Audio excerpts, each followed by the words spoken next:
পিছিয়ে থাকলে সবাইকে পাবে, সবাইকে পাবে। হ্যাঁ দুজন হ্যাঁ রেডি গো।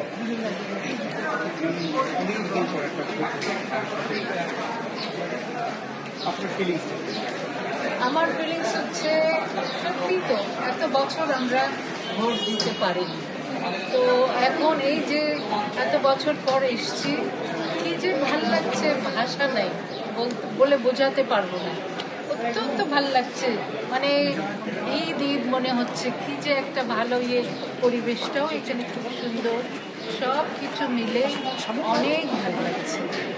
আর আমি যেহেতু একজন শিল্পী হিসেবে চাইব এরপরে যিনি গভর্নমেন্ট করবেন তার কাছে যে এই বয়সে এসে আমি জানি না এরকম সুন্দর পরিবেশ আজ আমি পাবো কিনা আমার জীবন দশা। তো আমার এত ভালো লাগছে,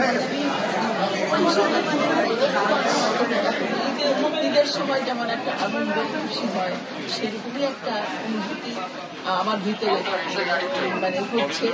আর সবচেয়ে বেশি ভালো লাগছে যে এত সব ভোটার, এত সব নির্বাচনের জন্য সবাই এসে ভোট দিচ্ছে।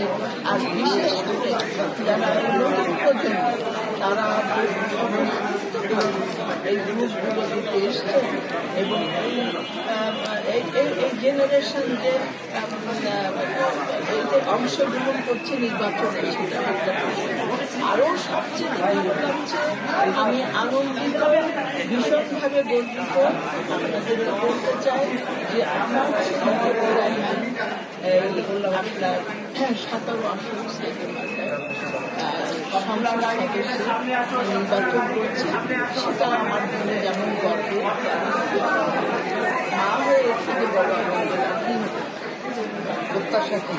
প্রত্যাশা আমি করি। দেখেন, এটা তার প্রথম নির্বাচন।